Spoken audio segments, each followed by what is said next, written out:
Hi friends, అందరికీ నమస్కారం. అంజలి కథలకి స్వాగతం. మహాబలి రాక్షసుడు జానపద కథ రెండవ భాగం విందాం. ఇది రాక్షసుడి రహస్య స్థావరమై ఉంటుంది. వీడు నన్ను ఇక్కడికి ఎందుకు తీసుకువచ్చినట్లు? చంపి తినేవాడైతే అక్కడే తినేసేయవచ్చు కదా. నన్ను ప్రాణాలతో తీసుకురావటానికి ఏదో ప్రబల కారణమే ఉండి ఉంటుంది అనుకున్నాడు విజయదత్తుడు. అతడు నెమ్మదిగా లేచి కటకటాల తలుపుల సందులు గుండా అటు ఇటు బయటికి దృష్టి సారించి చూశాడు. కానీ ఎక్కడా ఒక్క ప్రాణి కూడా కనిపించలేదు. విజయదత్తుడు తిరిగి వచ్చి గోడకు చేరగిలబడి తల తడిమి చూసుకున్నాడు. నెత్తిమీద కొమ్ములు ఇంకా అలాగే ఉన్నాయి. చిచి, ఏమిటి పాడు అవతారం! ఒకవేళ రాక్షసుడు వచ్చినా ఎదిరించేందుకు ఖడ్గం కూడా లేదే అనుకుంటూ విజయదత్తుడు దైవం మీద భారం వేసి అలాగే నేల మీద పడుకొని కళ్ళు మూసుకున్నాడు. అలా కొద్దిసేపు గడిచిందో లేదో ఏదో పదధ్వని, దానితో పాటే గజ్జల సవ్వడి, ఆ తర్వాత తలుపు తీస్తున్న చప్పుడు విని విజయదత్తుడు నెమ్మదిగా తలెత్తి ఆ వచ్చింది ఎవరా అని చూశాడు. చూస్తూనే ఆశ్చర్యపోయాడు. ఆ వచ్చింది ఎవరో రాక్షస కన్య. చూడటానికి ఆకర్షణీయంగానే ఉంది. అయితే వేషము, ఆకార విశేషాలు రాక్షస కన్యలాగే భయంకరంగా ఉన్నాయి. ఆమె అలా వచ్చి విజయదత్తుడి సమీపంగా కూర్చుంది.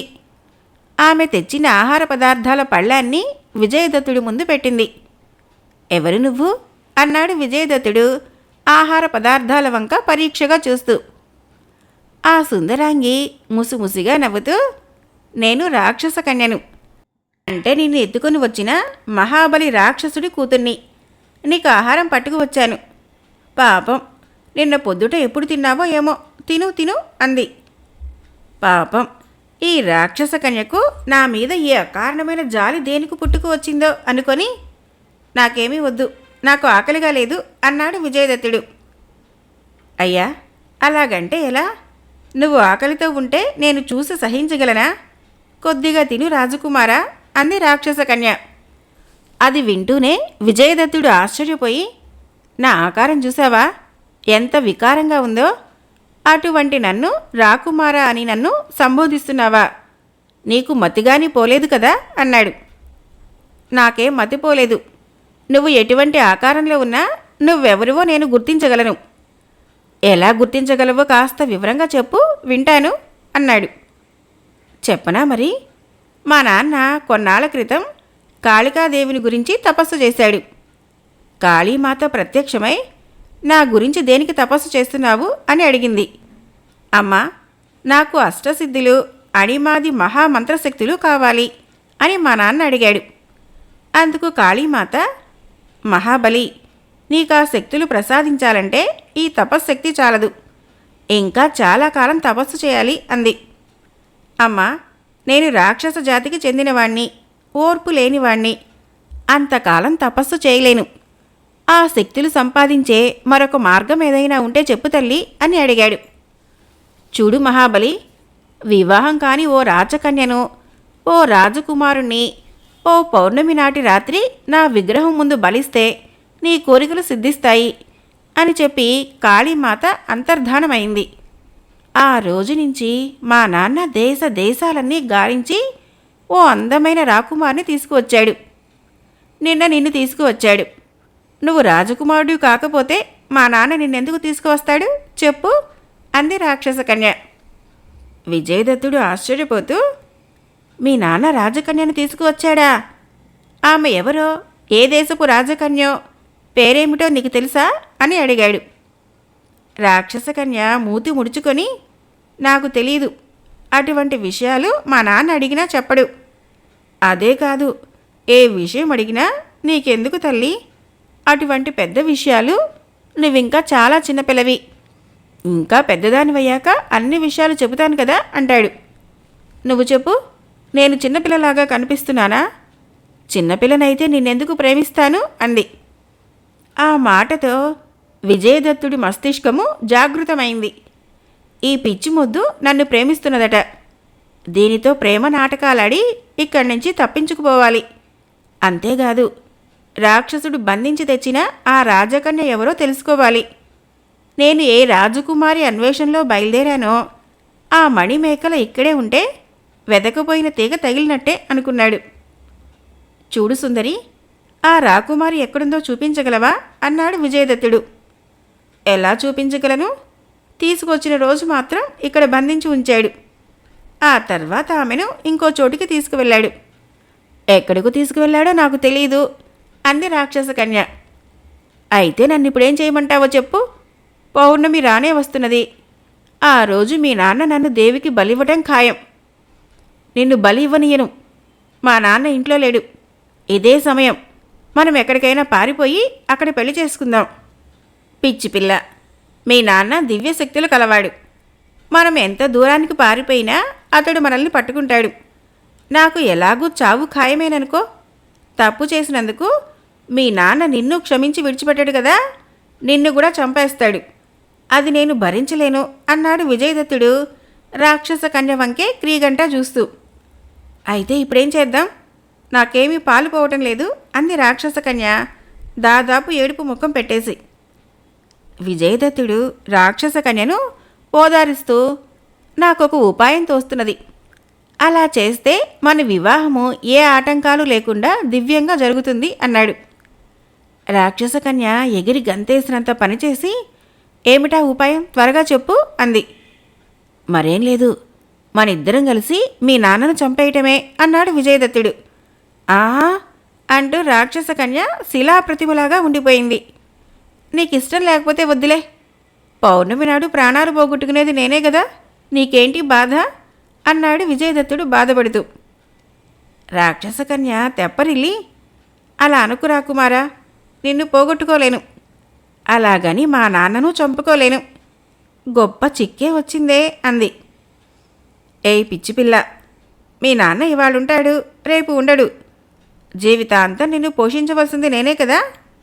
అటువంటి నా కోసం మీ నాన్నను వదులుకోలేవా? వదులుకోలేకపోతే అతడు నన్ను దేవికి బలిచ్చేస్తాడు.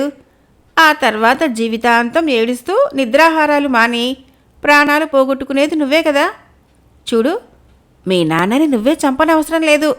అతన్ని నేనే చంపుతాను.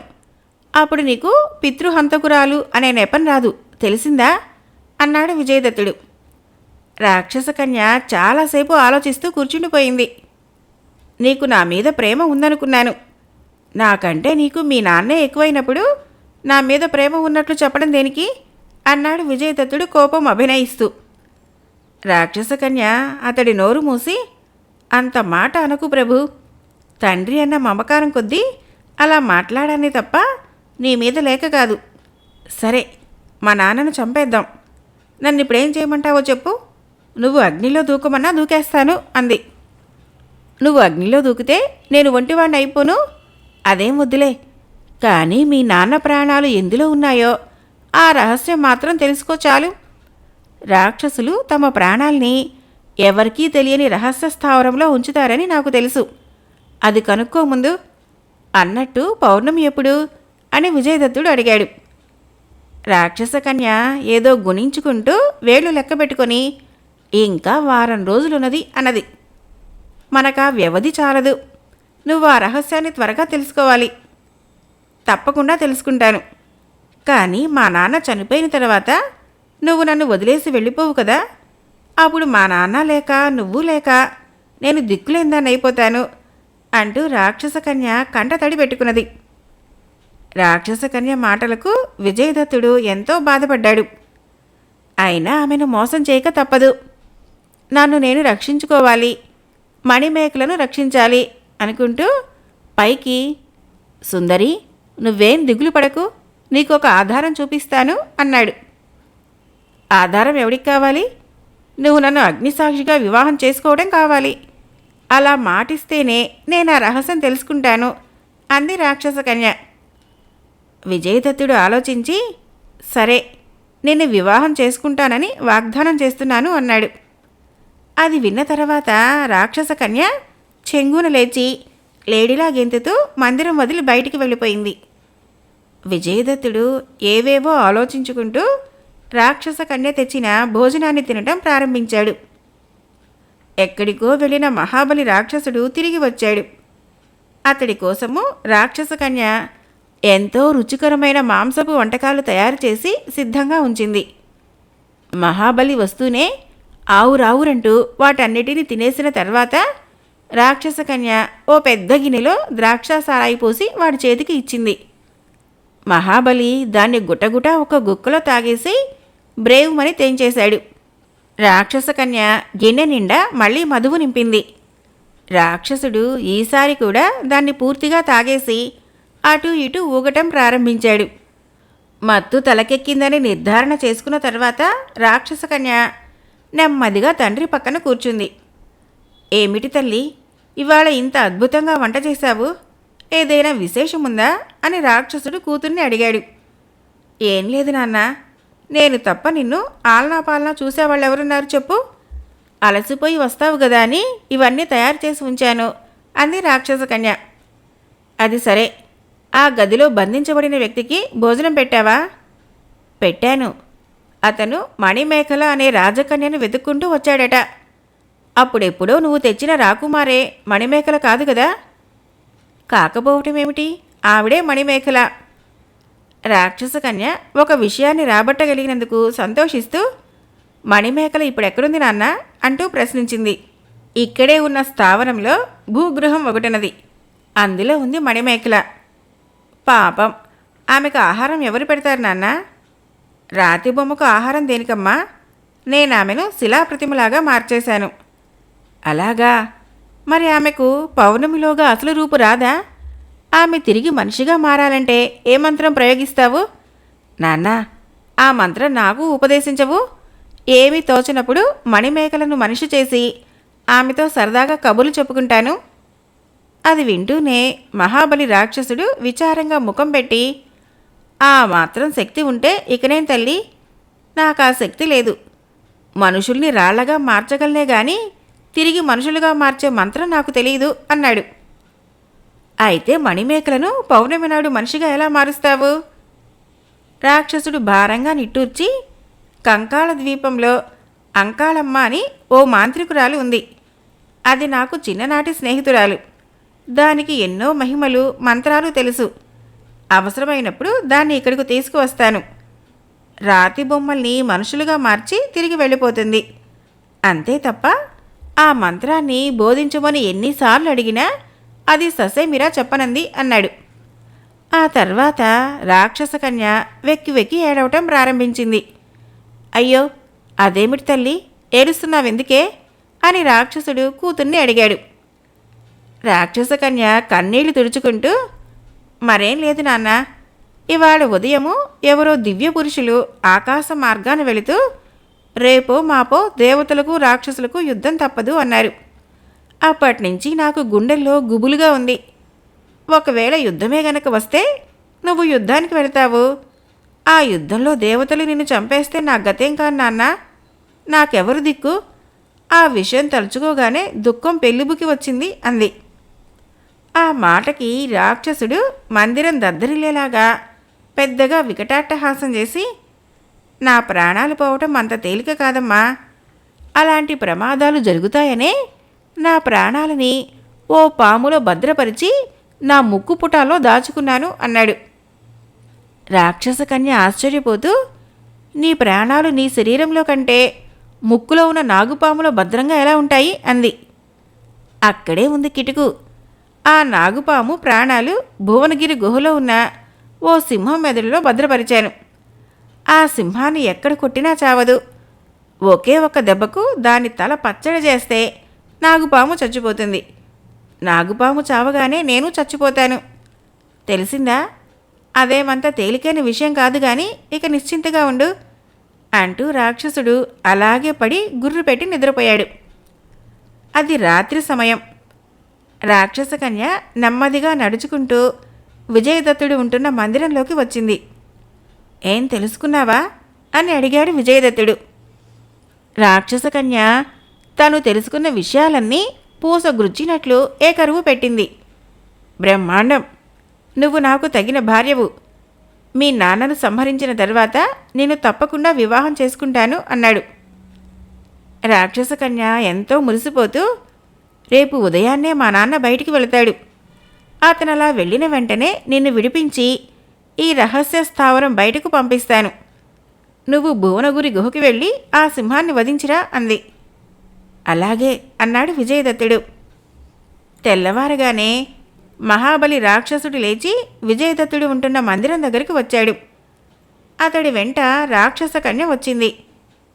ఏమిటి నాన్న ఆదుర్దాపడుతున్నావు, ఏం జరిగింది అంటూ ఆమె తండ్రిని అడిగింది.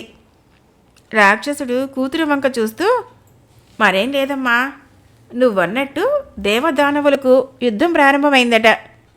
రాక్షసులకు రాజైన ప్రచండకేతు అర్ధరాత్రి గడిచిన తర్వాత దూత చేత నాకు కబురు పంపాడు.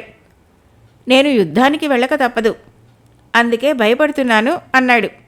రాక్షస కన్య నవ్వి, నీ ప్రాణాలు నీ దగ్గర లేవు కదా, యుద్ధంలో నిన్నెవరూ ఏం చేయలేరు, మరి భయం దేనికి అంది. అది కాదమ్మా, పౌర్ణమి ఇంకా 5-6 రోజుల్లోనే ఉందా? రాజకన్యను రాజకుమారుణ్ణి సంపాదించానా మరి? ఈలోగా యుద్ధం రానే వచ్చింది. ప్రభువాజ్ఞను ఉల్లంఘించడం బాగుండదు. వెళితే తిరిగి ఎప్పుడు వస్తానో తెలీదు. అందుకని ఈ రాకుమారుణ్ణి రాతి బొమ్మగా చేసి మరీ వెళ్తాను అన్నాడు రాక్షసుడు. అది వింటూనే రాక్షస కన్య అదిరిపడి, నాన్నా, ఆ పని మాత్రం చేయకు. ఇక్కడ నువ్వు నేను ఈ రాకుమారుడు తప్ప ఎవరూ లేరు. నువ్వెలాగూ యుద్ధానికి వెళుతున్నావు. ఈ రాకుమారుణ్ణి రాతి బొమ్మగా మారిస్తే నేనికి ఎవరితో కబురు చెప్పుకోను, అంచేత ఇతన్ని ఇలాగే ఉంచు అంది. రాక్షసుడు ఆలోచించి, ఈ రాజకుమారుని రాతి బొమ్మగా మార్చను, కానీ ఓ పని చేస్తాను.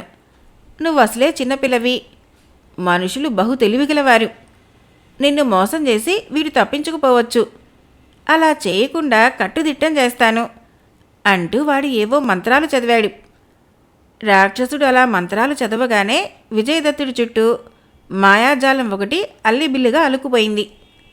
నేను వచ్చే వరకు రాకుమారుడు అలాగే ఉంటాడు. నువ్వు మాట్లాడితే మాట్లాడతాడు. వీడికి ఆకలి దప్పులు ఉండవు, ఎదుగు బొదుగు ఉండదు, కృషించటం అన్నదే జరగదు. నేను త్వరలోనే వచ్చేస్తాను అంటూ రాక్షసుడు సుడిగాలిలాగా మారి ఆకాశం మీదకి లేచాడు. రాక్షస కన్య హతాసురాలై అక్కడే కుప్పలా కూలిపోయింది. చూస్తుండగానే 10 సంవత్సరాలు కాలగర్భంలో కలిసిపోయాయి. కామదత్తుడు భోగలాలసుడు కావటం వలన వృద్ధాప్యం అతన్ని లొంగదీసుకుంది. విజయదత్తుడు ఏమైంది ఎవరికీ తెలియకుండా పోయింది. 2వ రాజైన హేమదత్తుడు పసివాడు. ఇవన్నీ శత్రురాజులకు ఎంతో అవకాశాన్ని ఇచ్చాయి. అంతేకాదు, 4 రాజులు కూడబలుక్కొని కాంబోజ దేశం మీదకి సైన్య సమేతంగా దండెత్తి వచ్చారు. మంత్రి గుణశేఖరుడు మహారాజు దర్శనం చేసుకుని, ప్రభు, రక్తపాతం వలన ప్రయోజనం లేదు. శత్రువులు మనకు 4 ఎక్కువగా ఉన్నారు. మీరు మహారాణిని యువరాజుని తీసుకొని ఎక్కడికైనా పారిపోండి. బొందిలో ప్రాణాలుంటే ఇవాళ కాకపోతే రేపైనా రాజ్యం సంపాదించుకోవచ్చు అని హితవు చెప్పాడు. మహామంత్రి, నేను ఈ అంతఃపురంలో పుట్టాను, ఇక్కడే పెరిగాను, రాజ్యపాలన కొనసాగించాను. ఈ దేహం కూడా ఇక్కడే మట్టిలో కలిసిపోవాలి. ఏది శాశ్వతం? అందుచేత నేను ఈ అంతఃపురం వదిలి ఎక్కడికి వెళ్ళను. యువరాజుని మాత్రం ఈ ప్రదేశం నుంచి తప్పిస్తాను అన్నాడు మహారాజు. కామదత్తుడి అంగరక్షకుల్లో ప్రసేనజిత్తు అనే విశ్వాసపాత్రుడు ఒకడున్నాడు. కామదత్తుడు వాణ్ణి రహస్యంగా పిలిచి, చూడు ప్రసేనజిత్తు, శత్రువులు కోటను చుట్టుముట్టారు. మాకు జీవితాల మీద ఆశ లేదు. వంశాంకురాన్ని ఎలా రక్షించాలన్నదే పెద్ద సమస్యగా ఉంది. నీకన్నా నమ్మదగ్గవారు నాకెవరున్నారు? యువరాజు హేమదత్తుణ్ణి నీ ఆధీనం చేస్తున్నాను. కావలసినంత ధనం తీసుకొని రహస్య మార్గం గుండా యువరాజును తీసుకుని మరొక దేశంకి వెళ్ళిపో.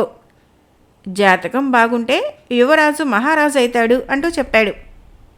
ప్రసేనజిత్తు మహారాజు గారి పాదాలకి నమస్కరించి, ప్రభు, ఈ శరీరం మీ ఉప్పు పులుసులతో పెరిగింది. నరాల్లో రాజభక్తి అనే రక్తం తప్ప మరేది ప్రవహించడం లేదు. యువరాజుని కన్నబిడ్డలాగే చూసుకుంటాను. నాకు తెలిసిన విద్యలే కాకుండా గురువుల చేత సకల శాస్త్రాలు నేర్పించే ఏర్పాటు చేస్తాను. బ్రతికి బాగుంటే యువరాజుని ప్రయోజకుని చేసి నా ప్రభుభక్తిని నిరూపించుకుంటాను అన్నాడు. ఆ తర్వాత ప్రసేనజిత్తు కొంత ధనం తీసుకొని యువరాజైన హేమదత్తుణ్ణి వెంటబెట్టుకుని రాత్రికి రాత్రే కాంబోజ దేశ సరిహద్దుల్ని దాటి వెళ్ళిపోయాడు. శత్రురాజులు రక్తపాతం లేకుండానే కాంబోజు దేశాన్ని ఆక్రమించుకొని కామదత్తుణ్ణి, మహారాణి శివరంజనిని బంధించి చెరసాలలో ఉంచారు. హేమదత్తుణ్ణి తీసుకుని ప్రసేనజిత్తు కొన్ని రోజులు ప్రయాణం చేసిన తర్వాత సవ్వీర దేశం చేరుకున్నాడు. సవ్వీర దేశాన్ని చిత్రాంగుడు అనే మహారాజు పరిపాలిస్తున్నాడు. చిత్రాంగుడు దయాసాగరుడు, ధర్మాత్ముడు. అయితేనేం అతడికి సంతానం లేని దిగులు నిరంతరం వేధిస్తూ ఉండేది. ప్రసేనజిత్తు తిన్నగా వెళ్ళి మహారాజు దర్శనం చేసుకొని, ప్రభు, నేను ఒకానొక మహారాజు కొలువులో అంగరక్షకుడిగా పనిచేశాను. విధి వైపరీత్యం వల్ల ఆ మహారాజు రాజ్యము శత్రువుల వశమైంది.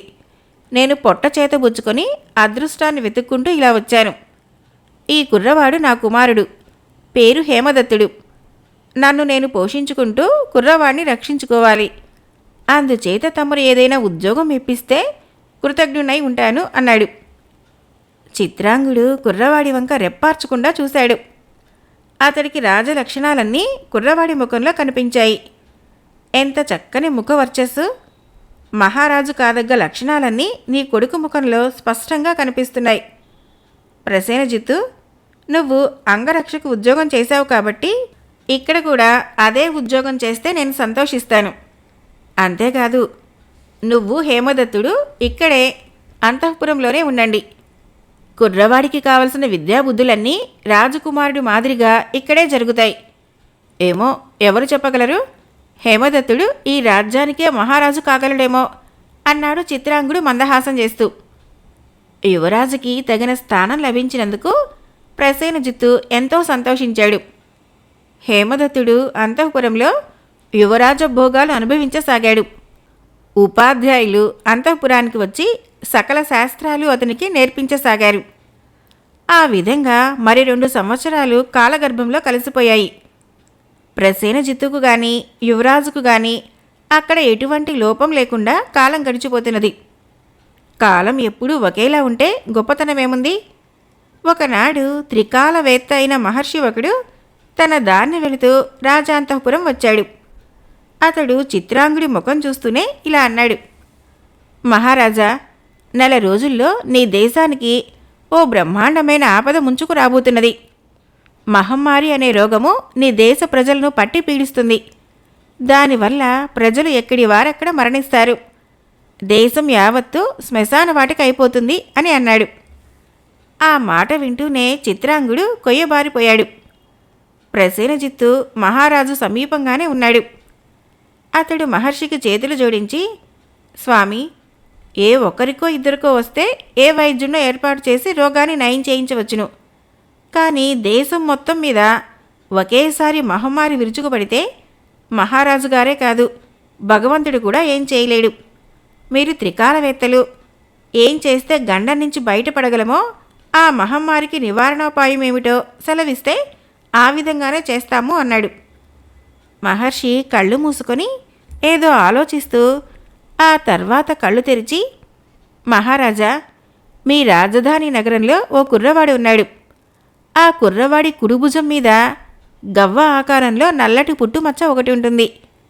ఆ కుర్రవాడిని ఈ నెల రోజుల్లోగా కన్నతండ్రి తీసుకువెళ్ళి సముద్రం మధ్యలో పడవేసి రావాలి.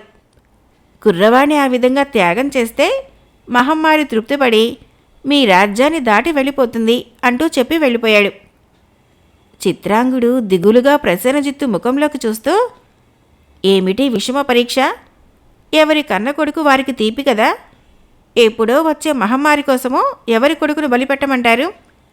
అలాగైతే మీరేం రాజులు అని ప్రజలు నన్ను నిందలపాలు చేస్తారు. ఇప్పుడేమిటి చేయటమో తెలియకుండా ఉంది ప్రసేనజిత్తు అంటూ వాపోయాడు. మహారాజా, మీరు బాధపడవలసిన పని లేదు. ప్రజలు మీ మీద నిందలు వేసే అవకాశం కూడా రాదు అన్నాడు ప్రసేనజిత్తు. ఏమిటి నీ ఉద్దేశం? మరేం లేదు మహారాజా. నగరంలోని ఏ పిల్లవాడి కుడిభుజం మీద గవ్వ ఆకారంలో పుట్టుమచ్చ ఉందో వెదకవలసిన పనిలేదు. ఎందుకంటే ఆ పుట్టుమచ్చ మా అబ్బాయి హేమదత్తుడి భుజం మీద ఉంది. కావాలంటే మీరు పరీక్షించవచ్చు. అది వింటూనే చిత్రాంగుడు అవాక్కైపోయాడు. ప్రసేనజిత్తు, నువ్వెంత త్యాగశీలివి. కానీ నువ్విలా నీ కుమారుణ్ణి బలిపెట్టడం భావ్యం కాదు. ఇది నీ ఒక్కడి కొడుకు సమస్య కాదు. హేమదత్తుణ్ణి ఈ దేశానికి కాబోయే మహారాజును చేద్దామని ఎన్నో కలలు కన్నాను. నా మనోభిప్రాయం ఏమిటో తెలుసు కూడా నువ్విలా హేమదత్తుణ్ణి గంగపాలు చేయడానికి పూనుకోవటం ధర్మం కాదు అన్నాడు. మహారాజా, నోరు విడిచి కోరగానే నాకింత ఆశ్రయం ఇచ్చారు. నా కొడుకుని మీ కొడుకుగా భావించి రాజ్యాన్నే కట్టడానికి సంకల్పించుకున్నారు. అటువంటి సహృదులైన మీకు మీ రాజ్యానికి ఆపద సంభవించబోతూ ఉంటే విషయం తెలిసి కూడా నేను నోరు మూసుకొని కూర్చోవటం ధర్మం అంటారా? కృతజ్ఞతకు ప్రతిఫలం కాకూడదు ప్రభు అన్నాడు. అయినా సరే చిత్రాంగుడు హేమదత్తుడిని వదులుకోవటానికి ఇష్టపడలేదు. అదే సమయంలో హేమదత్తుడు అక్కడికి వచ్చాడు. మహారాజా, మీరు మాట్లాడుకునే మాటలన్నీ ఆలకించాను. మహర్షి చెప్పిన ఘోర విపత్తు గురించి కూడా నాకు తెలిసింది. కుడి భుజం మీద పుట్టుమచ్చ ఉన్నవాణ్ణి కూడా నేనొక్కడే. నన్ను సముద్రానికి అర్పించి ఈ గండం నుంచి ప్రజల్ని కాపాడండి. నా మీద ప్రేమ కొద్దీ ఇన్ని లక్షల మంది ప్రజల్ని మహమ్మారికి బలి చేయటం ఏమంత ధర్మం? ఒక్కడి కోసం అందరినీ బలి చేయటం క్షాత్రధర్మం కాదు అన్నాడు. చిత్రాంగుడు శతవిధాల హేమదత్తుడికి నచ్చజెప్ప చూశాడు. అయినా ప్రయోజనం లేకపోయింది. హేమదత్తుడు సముద్రానికి బలి కావటానికే నిశ్చయించుకున్నాడు. చివరకు చిత్రాంగుడు ఏడుస్తూ హేమదత్తుడు బలి అయ్యేటందుకు ఒప్పుకున్నాడు. ప్రసేనజిత్తు ఓడ మీద యువరాజును తీసుకుని బయలుదేరాడు. సముద్రం ప్రశాంతంగా ఉంది. హేమదత్తుడి ముఖంలో ఎటువంటి విచారమూ లేదు. ప్రసేనజిత్తు మాత్రం దుఃఖసాగరంలో మునిగిపోయాడు. అతడికి ఏం చెప్పాలో ఏం చెయ్యాలో కూడా తెలియటం లేదు. యువరాజా, నన్ను క్షమించు. మన రహస్యం ఇతరులకు తెలియకుండా ఉండేటందుకు నిన్ను నా కొడుగ్గా చెప్పుకున్నాను. అది ఇప్పుడు నీ ప్రాణానికే ముప్పు తెచ్చిపెట్టింది. మహారాజు గారి దగ్గర కాదని చెప్పలేకపోయాను. కన్న తండ్రి కొడుకుని సముద్రం పాలు చేయాలని మహర్షి చెప్పాడు. కానీ నేను నీ కన్న తండ్రిని కాను. అయినా నేను గంగపాలు చేయటానికి పూనుకున్నాను. నువ్వు మహారాజు గారి సమక్షంలో నేను నీ కన్న తండ్రిని కానని చెప్పినా నీకు ప్రాణగండం తప్పి ఉండేది అంటూ ప్రసేనజిత్తు కంటతడి పెట్టుకున్నాడు. హేమదత్తుడు అతన్ని ఓదార్చి, కన్న తల్లిదండ్రులు కన్న కొడుకు రక్షణ భారాన్ని వహించలేక నన్ను మీకు అప్పగించారు. అది మీ విద్యుక్త ధర్మంగా భావించి నన్ను కంటికి రెప్పలా కాపాడుతూ వచ్చారు. ధర్మం దృష్టిలో మీరే నాకు తండ్రి. అందుచేత మీరు నన్ను త్యాగం చేయటానికి అర్హులు. మీరేం విచారించకండి. విధి నిర్ణయం ఎలా ఉంటే అలా జరుగుతుంది. వచ్చిన వెంటనే ఆదుకొని ఆశ్రయం ఇచ్చిన మహారాజు గారికి కృతజ్ఞత చూపించడం మన కనీస ధర్మం. నన్ను సముద్రంలోకి నెట్టి మీ కృతజ్ఞత చూపించుకోండి అన్నాడు. ప్రసేనజిత్తు మనసు రాయి చేసుకుని హేమదత్తుణ్ణి సముద్రంలోకి నెట్టేటందుకు నిశ్చయించుకున్నాడు. సరిగ్గా అదే సమయంలో ఓ పెద్ద మెరుపు మెరిసింది. ఆకాశంలో బ్రహ్మాండమైన ఉరుము ఉరిమింది. మరుక్షణంలో ప్రచండమైన గాలి రైమంటూ వీచింది. ఆ గాలి తాకిడికి ఓడ అటు ఇటు ఊగింది. ఓడ అంచునే నిలబడి సముద్రం వంక తదేకంగా చూస్తున్న హేమదత్తుడు గాలి తాకిడికి తట్టుకోలేక అమాంతం ఎగిరి వెళ్ళి సముద్రంలో పడిపోయాడు. అనుకోని బీభత్సవం కళ్ళారా చూస్తున్న ప్రసేనజిత్తుడు పరిగెత్తుకుంటూ వెళ్ళి హేమదత్తుని రక్షించబోయాడు. అయినా ప్రయోజనం లేకపోయింది. ఓడలో ఉన్న నావికులు సముద్రంలోకి దూకి హేమదత్తుడి కోసం ఎంతో గాలించారు. అతడు కనిపించకపోవడంతో వాళ్ళు తిరిగి ఓడ మీదకి వచ్చారు. ప్రసేనజిత్తు దుఃఖానికి అంతమే లేకపోయింది. హే భగవాన్, నేను యువరాజుకి కన్నతండ్రిని కానని నీకు తెలుసు. అందుకే ఈ ఘోరం నా చేతుల మీద జరగకుండా రక్షించావా తండ్రి? అయ్యో యువరాజా, నీకెంత దుర్దశ సంభవించింది. ఈ పాటికి సముద్రపు చేపలు అతన్ని కబళించి ఉంటాయి అనుకుంటూ అతడు ఓడని సవ్వీర దేశం దిక్కుగా పోనిచ్చాడు. మహాబలి రాక్షసుడు జానపద నవల 2వ భాగం సమాప్తం. రేపటి భాగంలో 3వ భాగము మరియు చివరి భాగాన్ని విందాం. ఫ్రెండ్స్, నా కథలు నచ్చినట్లయితే మన ఛానల్ని తప్పకుండా సబ్స్క్రైబ్ చేయండి, లైక్ చేయండి, షేర్ చేయండి, కామెంట్ చేయండి. Thank you.